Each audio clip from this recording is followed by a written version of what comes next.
Hello. Welcome to this midweek reflection from DKR United. We're so glad you tuned into this video. To make sure you don't miss any of our new uploads or live streams, be sure to click the subscribe button. We have a lot of great content coming up and we don't want you to miss out. Stick with us until the end of the video to find out about our big Christmas market happening this year.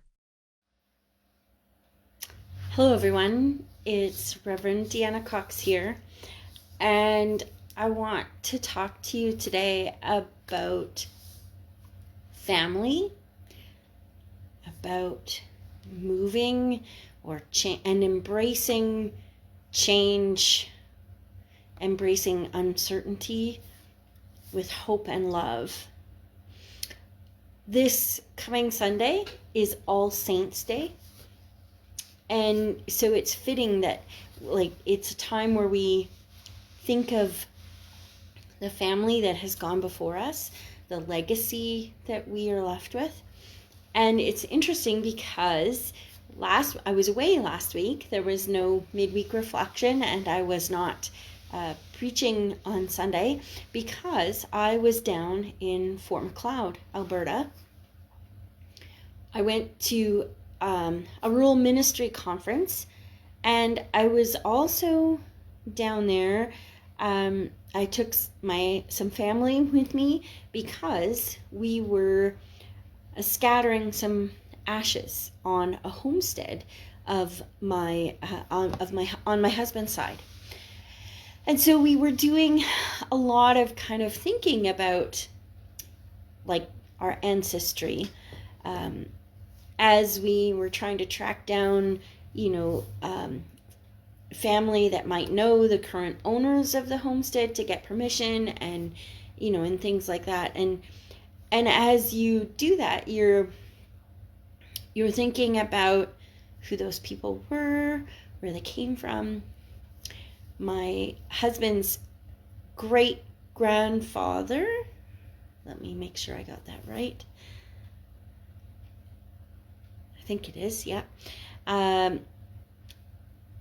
Yes, great-grandfather came west from Ontario as one of the waves of Northwest Mounted Police and settled in the Spring Point, but Fort Macleod kind of ish area.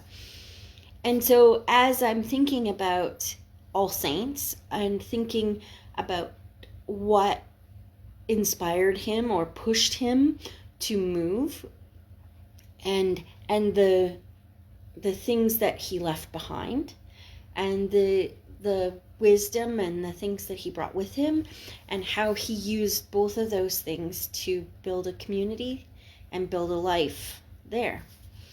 And so we are going to talk about that, about the ways that we move in our world, in our families, maybe thinking about our ancestors that moved,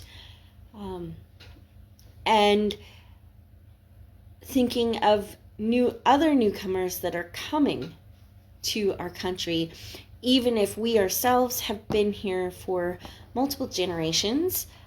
We probably did come from somewhere else. And then how are we using that to help others who are coming now, to build community?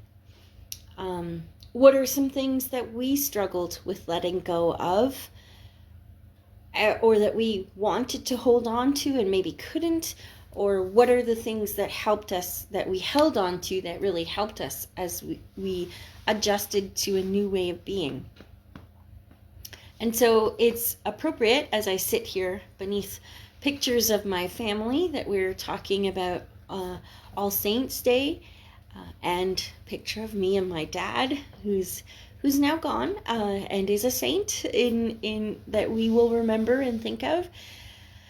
And I think a lot about as we're coming up to the U.S. election, and we're coming and even in Canada, there's wonderings about when election is going to have, and there's been a recent decision in the federal government in Canada about changes to immigration.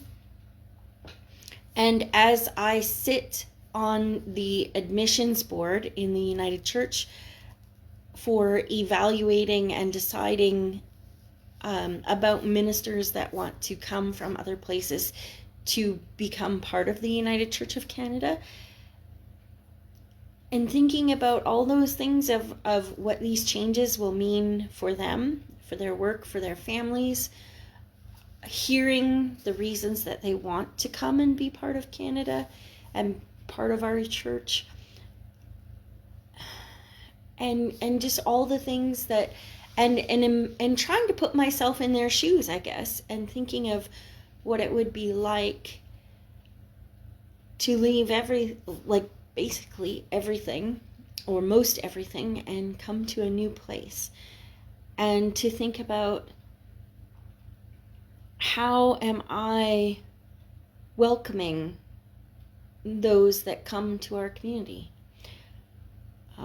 I know our Flagstaff Adult Learning has a newcomer person and they put out welcome bags to welcome people to our community, and they do quite a bit. So there are constantly people moving into our area. And then I know, as DKR, we put on community suppers to help people get to know their community. And I'm seeing that that's a need. And so what is it that we can do as people, as church, as community, to help people feel welcome, to help us as church let go of what we need to let go so we can respond to the needs of our community in this day and age, so that we as people can let go of what is holding us back and embrace the life that God is calling us to. And and so I'm embracing this idea of letting go. And because we are at the tail end of the season of fall, and we're in the third week of our Tree of Life series, and so I'm thinking of the letting go as the leaves falling off the tree. And it doesn't mean that the tree is dead. It just means it is letting go to maybe conserve energy to get through the winter, to sustain the growth for the next year. It is embracing the season that is coming.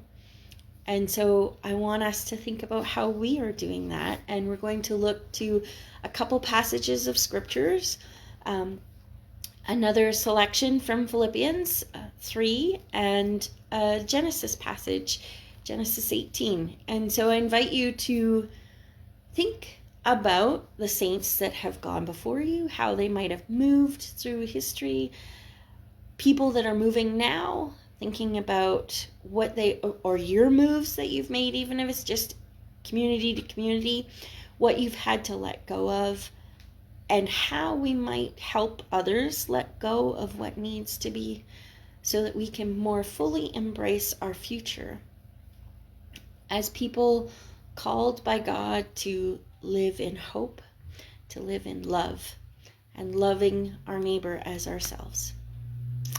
So there's our midweek reflection for what will very soon be the first week of November.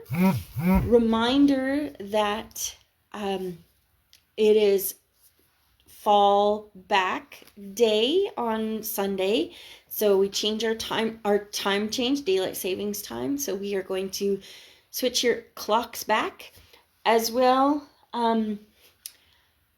We are going to do a bit of an experiment. We're going to shift the live midweek reflection to noon on Wednesdays so that I can be in person in Daysland for coffee on Wednesday mornings. So you can have an in-person visit, and if you're available, or then join us later for the coffee chat or on midweek reflection. So again, note that the live time of the midweek reflection is changing, and that on Sunday we need to change our clocks for daylight savings time. Take care.